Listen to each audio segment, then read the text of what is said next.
So for a game or a book to be immersive, you have to do the two parts. You have to play games that are actually worth playing or reading books that are worth reading. And you've got to put the phone down. Why are you scrolling on Facebook? What are you looking up on Marketplace?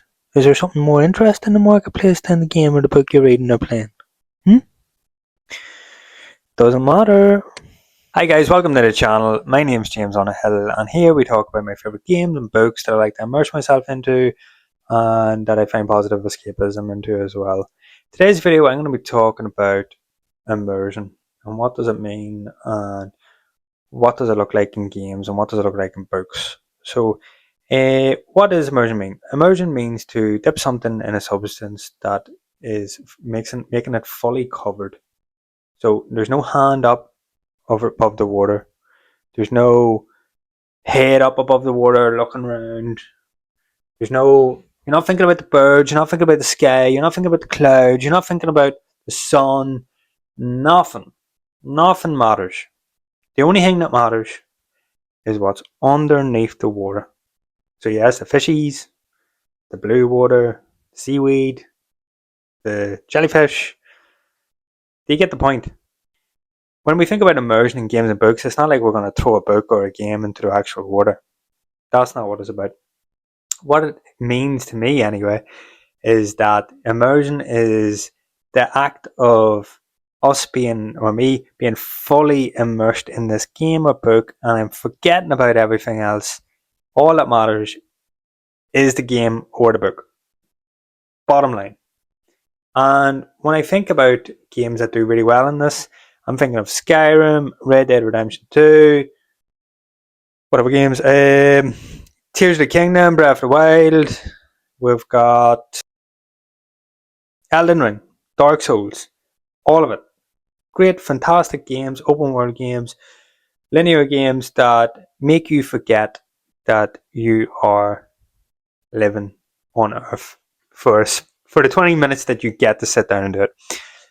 What do I mean by immersion in books? Immersive books are books that the writers are very good at drawing your attention and making you forget about the world because you're set in a setting or a scene in the book, like a creepy house.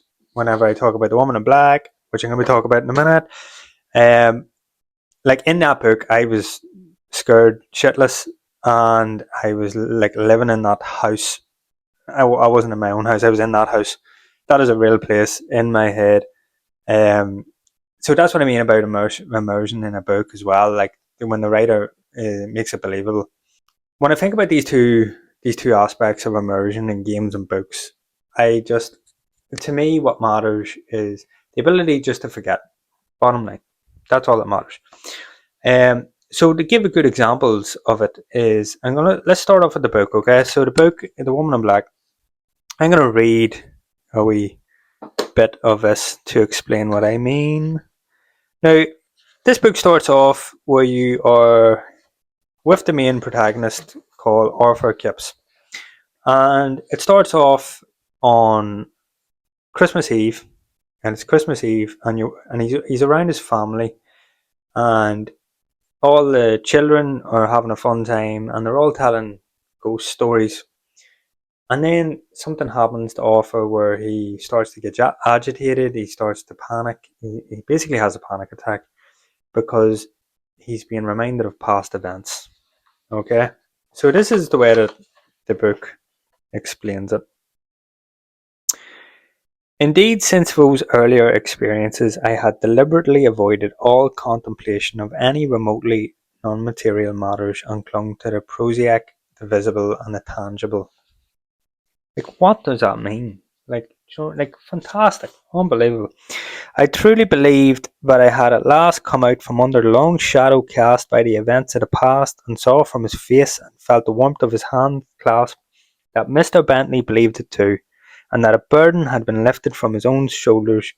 He had always blamed himself, at least in part, for what had happened to me. What had happened to him? Like, what? Fantastic immersion.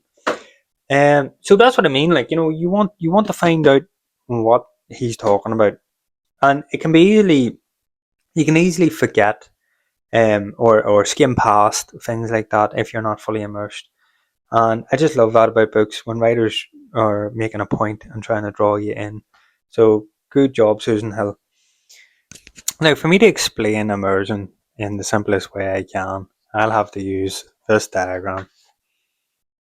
Now, I don't know if you can see that, but so let's talk about this diagram. Here we have the game developer and the author. Here we have the consumer, which is us. And here we have the immersive experience. And as you can see, that is the goal.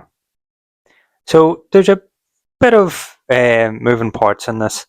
And basically, if a game developer puts a lot of effort in, and like Red Dead Redemption 2 makes this amazing experience where horses shit and balls shrivel up in the cold, that means absolutely nothing if we as a consumer ain't going to go over that wee line and meet them in the middle to have an immersive experience. Does that make sense? So over here, if we're sitting over there and we've got our phone in our hand and we're scrolling on TikTok, Facebook, Instagram, and whilst playing the game, then our immersive experience isn't going to be there and we're not going to hit that goal. So we're just going to be having a sort of a lackluster experience. The same with the game developer. If the game developer doesn't put proper systems, world building, etc. into their piece of art, then they're not going to meet the goal for the immersive experience. So it's going to be, again, a bit lackluster. So the goal is to get the immersive experience, and it takes the two parts.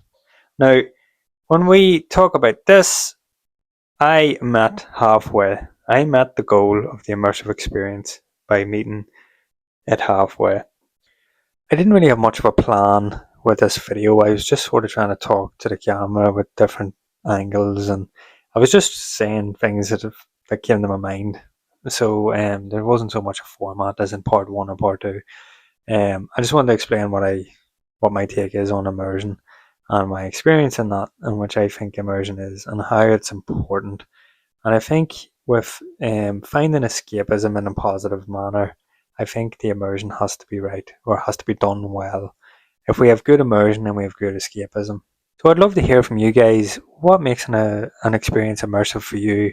Is there any books or games out there that you've picked up and you just haven't been able to put down, and you just fell in love with it and you were stuck in it for days and weeks, and then after, when it's all over, you're looking up being like, what happened? What am I going to do with my life now? Was there ever a moment like that? Let me know in the comments, guys. If you haven't already, hit like, comment, subscribe. You know the crack. See you later.